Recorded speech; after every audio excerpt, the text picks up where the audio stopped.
So we've talked about a good bit of the different elements of World War II and all the different things that were going on at the time. I want to spend a little bit of time talking about some of the battles and the strategy involved in the war. And we really can't cover a lot here. There's so much. So I'd encourage you, if you're interested, I know a lot of you are interested in this topic specifically. There's a lot of books out there and videos out there related to fifth grade curriculum and kids that really outline some really intriguing and cool parts of the war as far as strategy and what happened in the different battles. And so I'd encourage you to explore that more. So let's run down here the Axis powers. We talked about Germany originally at the start of the war with their blitzkrieg, just very aggressively took over the majority of Europe here, Western Europe. Japan was doing the same thing in the islands of the Pacific Ocean, in the Philippines, and moving into China. And we're going to continue just throughout Asia, all the islands, and moving forward. So this is 1942.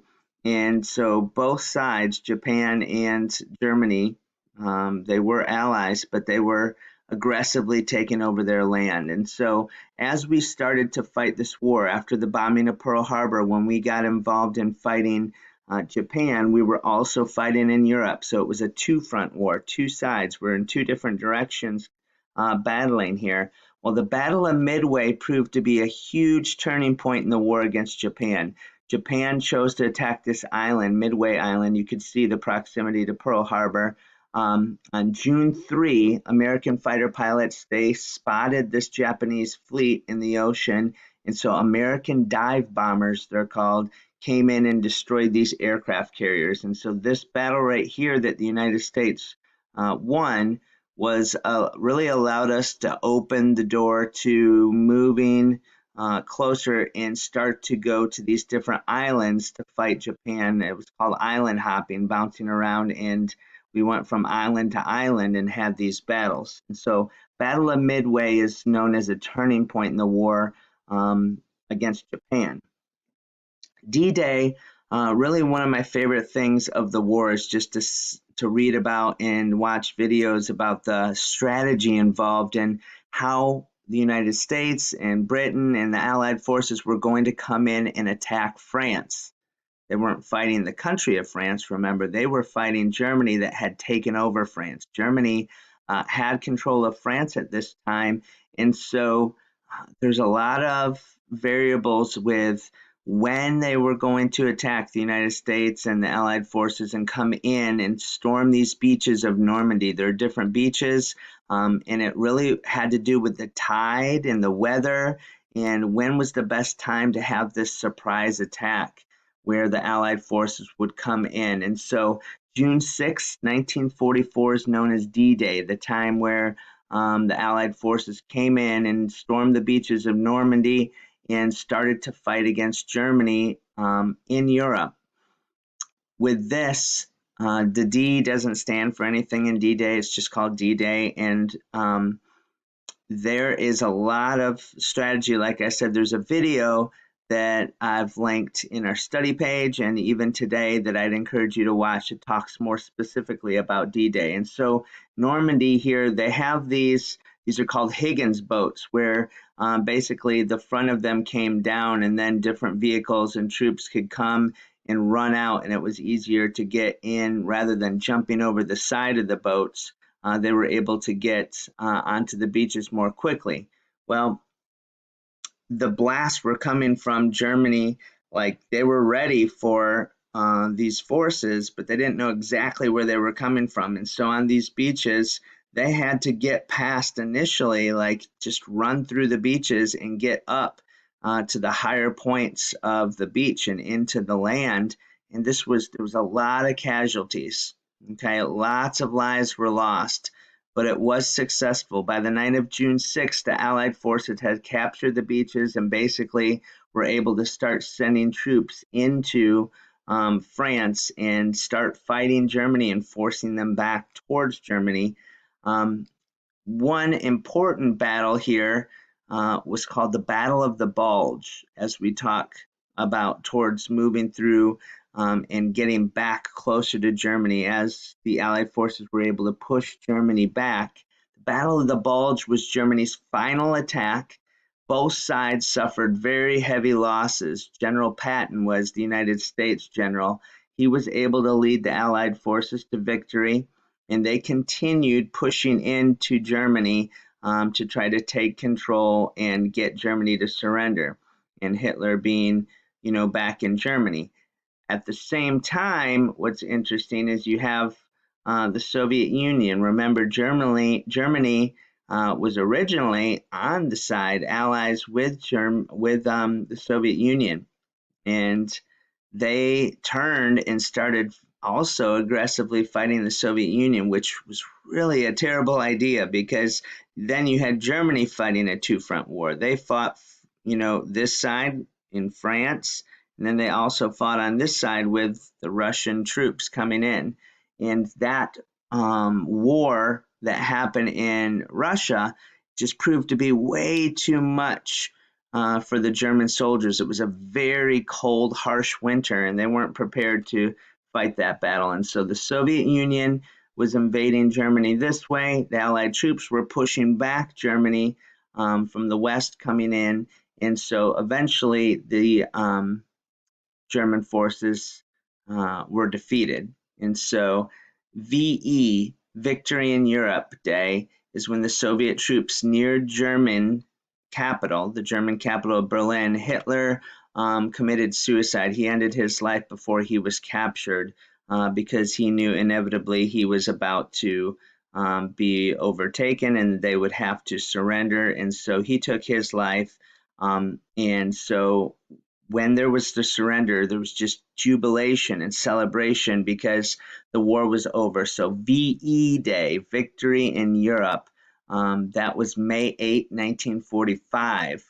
Okay, so that's awesome. The war was over, but just in Europe. We were still fighting Japan. And so turning our attention to Japan, once again, like I said, this island hopping is going. It's a very difficult war to fight because it wasn't just one big chunk of land. We had to go to all these little islands and fight battles and fight against Japan. And so the American general Douglas MacArthur, he kind of came up with this strategy. The goal was to capture these islands the furthest out and work your way in and try to get to the bases that are closer to Japan. With this, the hard part of the hard part of these battles is Japan actually on these islands dug like tunnels, like secret kind of tunnels underneath in the islands, and they were able to advance and move their troops kind of secretively and fighting in some of the the more jungle and brush and forest area in some of these islands. It was very difficult for the United States to capture the islands. And so as they slowly began doing this, Iwo Jima is an island that proved to be extremely important here. February of 1945, the U.S. Marines invaded Iwo Jima. And once we were able to get control of this island, we were close enough to Japan where we could actually start sending some of our Air Force, some of our planes. This was kind of a landing spot. It was 350 miles away from the Japanese mainland. And so that once we got control of that, we were able to start planning our attack on Japan. Okay, and so this is a very famous picture, one of the most famous pictures of World War II, where a couple days after gaining control of Iwo Jima, this is the American flag at the top of the island being raised here. And so this is a famous image. So the military leaders started to map out, okay, how are we going to defeat Japan? And unfortunately, they didn't see any way that we would not suffer extreme casualties. As many as 1 million lives are going to be lost continuing to fight Japan and try to make this work in getting a victory against Japan. And so they said, this is going to be a very tough war. It might even last another year before we could potentially win. And so casualties on both sides, the United States, of course, but also the Japanese civilians would die. And so what happened was in 1945, President FDR, Franklin Roosevelt, he suddenly died. Remember, he had health issues and he was in his fourth term of president. And so President he was vice president, but he became president. Harry Truman took the oath of office and he had an extremely difficult decision. What was he going to do? What strategy were they going to take to defeat Japan? American scientists told Truman they had these two atomic bombs ready. And so when you talk about nuclear weapons, they had tested and had, kind of researched what was going to happen. They were hoping not to use these and were hoping to use them just as a threat to, to say to Japan, listen, you need to surrender or we are going to drop these bombs. They calculated that if they had to beat Japan this way and force them to surrender, it would save potentially millions of American lives. And so that's where the struggle is. Do you, continue fighting in this war and lose, millions of lives on both sides, or do you try to end the war quickly and really wipe out a lot of people instantly?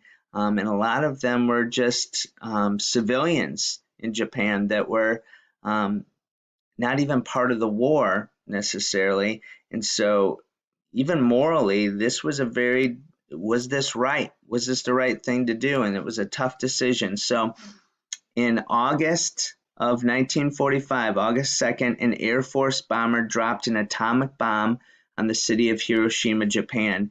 And within seconds, like everything was just wiped out. Okay, it's hard to see and visually here, but there's like a large city with basically nothing left. It's just flattened. There's a couple buildings here, but it completely destroyed the city. More than 80,000 people were killed in just a few seconds. They were hoping the United States that would be enough to get Japan to surrender, but they were very proud. They did not want to give up, and they wanted to continue fighting, so they did not surrender, which forced the United States to say, okay, well, 3 days later, we're going to drop this second atomic bomb, and this was on the city of Nagasaki, Japan. So we had Hiroshima first, and then Nagasaki. This bomb killed nearly 60,000 people.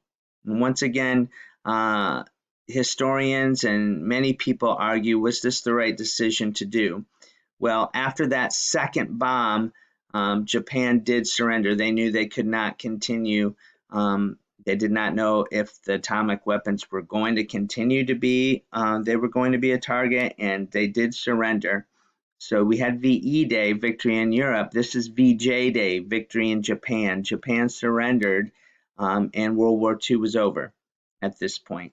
And so there's several videos. There's a good brain pop here that summarizes everything, but we'll continue to wrap things up. But like I said, I'd encourage you, definitely watch the D-Day video that's posted. It gets into some specifics, and then there's just so much good material that this is really intriguing how the strategy and how the different battles in the war played out.